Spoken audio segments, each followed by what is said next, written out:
Bonjour à tous, nous sommes le lundi 13 octobre et nous nous retrouvons aujourd'hui pour parler de l'équipe de France et plus précisément pour parler du banc de l'équipe de France parce que je vais avoir beaucoup de choses à vous dire lors de la première news et la petite projection pour le match de ce soir.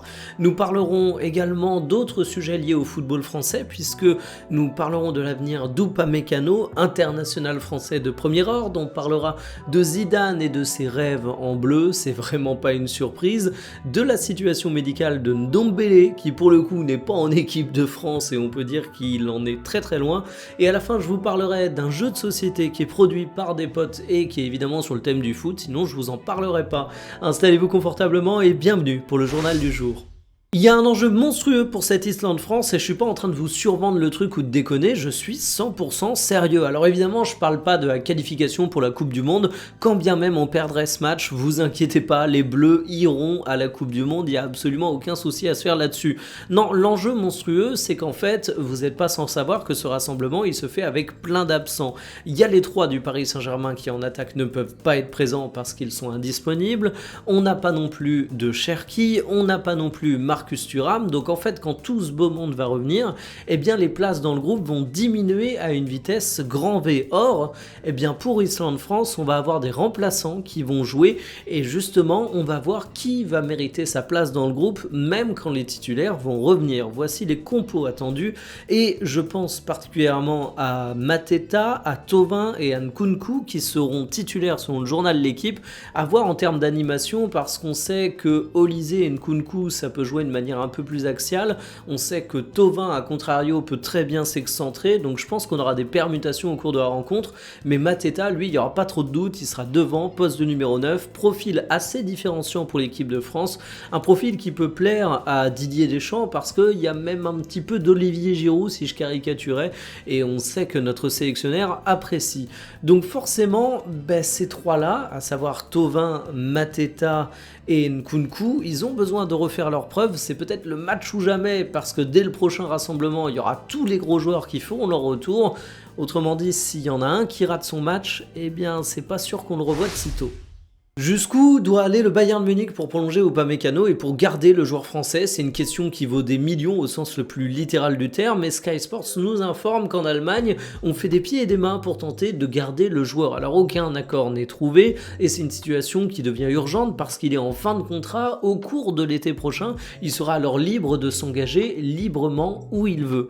On annonçait depuis quelque temps que le Real Madrid était intéressé par l'opportunité de choper un défenseur central librement, mais il pourrait également être intéressé par Konaté du côté Liverpool qui est dans la même situation et ça déclenche un jeu de chaises musicales qui fait que Liverpool lorgnerait également sur Upamecano.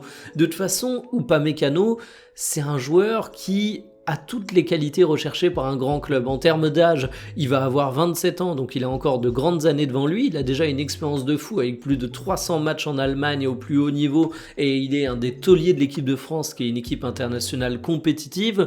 C'est un joueur qui est valorisé 50 millions d'euros sur le marché, donc c'est un enjeu financier majeur pour le Bayern de Munich. Je suis très pressé de quoi va être fait son avenir. Moi je me dis que rester au Bayern, ça pourrait être une bonne option parce que c'est une équipe très intéressante qui peut prétendre à beaucoup de choses cette année. Upamecano a l'air de s'y plaire, mais en tout cas une chose est sûre, il va pouvoir lui et ses agents faire monter les enchères. Énorme surprise, Zidane aimerait entraîner l'équipe de France. Évidemment, je suis ironique, tout le monde le savait, mais Zidane l'a rappelé au cours d'un événement qui a eu lieu il y a quelques jours, et c'est assez marrant de voir que c'est un sujet qui revient sans cesse autour de l'équipe de France, que ça doit mettre une pression de fou furieux à Didier Deschamps, même si notre sélectionneur actuel sait qu'il va partir après 2026, mais Zidane est respectueux. Je dis qu'il est respectueux parce qu'en fait, on sait tous que Zidane va prendre la suite de Deschamps, c'est un secret de polichinelle et j'arrive même pas à imaginer un scénario où ce soit pas Zidane qui prend la suite. Mais Zidane de son côté, il va pas parler avec certitude, il va pas parler d'enjeux à court terme, il va simplement dire qu'il a cette envie, qu'il espère que ça viendra tôt ou tard et du coup, même s'il y a une pression folle sur Deschamps, on peut pas dire que lui il contribue directement par ses paroles, il est relativement classe là-dessus. Mais je suis vraiment pressé de voir Zidane en équipe de France parce que je pense que de toute l'histoire, il y a aucun sélectionneur qui aura autant la pression que lui. Déjà, faut passer après Didier Deschamps parce que c'est un mec qui a eu un règne hyper long avec des succès historiques pour l'équipe de France. Ensuite, Zidane, il n'aura pas entraîné d'équipe depuis maintenant 5 ans, donc ça commencera à faire sacrément l'eau au moment où il débarquera sur le banc de l'équipe de France. Et puis ensuite, Zidane, c'est une légende. Zidane, c'est un monument du football français. C'est un mythe. Et le mythe va se confronter à la réalité. Parfois, ça permet d'accroître la légende, mais on sait que la critique facile, ça peut arriver. Et que du coup, il va falloir que l'image de Zidane se confronte à la réalité et que ça pourra faire quelques étincelles. En tout cas, je suis très pressé de voir ça. Si je vous parle de Ndombélé, est-ce que vous vous souvenez qui c'est? Alors évidemment je caricature, si vous suivez le foot vous savez évidemment qui est Tanguy Ndombélé, mais il faut avouer qu'il est un petit peu sorti des radars du football de très haut niveau, pour cause il était blessé, une pubalgie qui l'a tenu éloigné des terrains durant quelques mois, mais qu'elle est loin l'époque où c'était un joueur qui était vendu par l'Olympique Lyonnais à la Première Ligue pour 60 millions d'euros, du côté de Tottenham pour être précis. Aujourd'hui il est valorisé 4 millions d'euros et il a été complètement oublié par bon nombre de suiveurs de football professionnel. Sauf que là, il fait son retour à l'OGC Nice, il a repris les entraînements avec la réserve, et ça va être assez intéressant de voir s'il est capable de revenir au plus haut niveau, parce qu'il y a deux gros enjeux pour Ndombélé.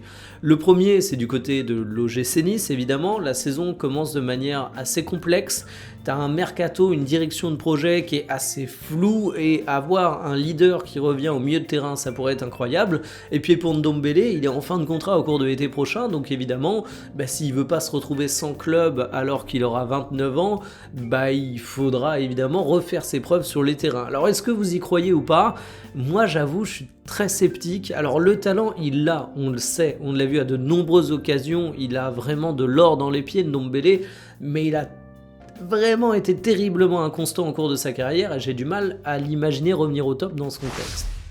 Est-ce que vous avez une meilleure culture foot que vos potes? Alors c'est évidemment un débat éternel, perso à chaque fois que je fais une soirée foot avec des potes, on a un petit peu ce jeu pour mesurer qui a la plus grande connaissance du football, et bonne nouvelle, vous allez enfin pouvoir trancher le débat avec un jeu de société plutôt sympa qui s'annonce et qui s'appelle Banquette.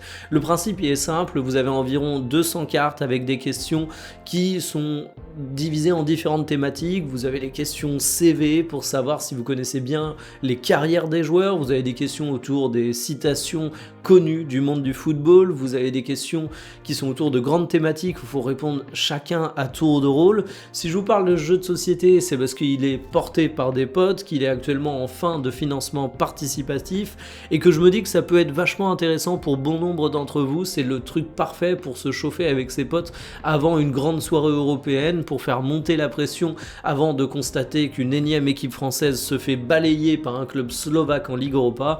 Bon, je troll, en plus de ça, ça arrive beaucoup moins souvent, mais voilà, c'est dispo sur Ulule, ça s'appelle Banquette, je vous mettrai probablement le lien en description, vous pouvez aller jeter un œil à ça, ça s'annonce très sympa. Terminé pour le journal du jour, cet après-midi, j'ai pas encore tranché le sujet parce qu'en fait, je vous ai logiquement pas fait de vidéo ce week-end comme d'habitude, ça m'a inspiré plein de vidéos équipe de France, mais étant donné le timing, je me dis que c'est peut-être mieux d'attendre demain et du coup de pouvoir faire une sorte de bilan des deux matchs, donc j'irai probablement sur un autre sujet.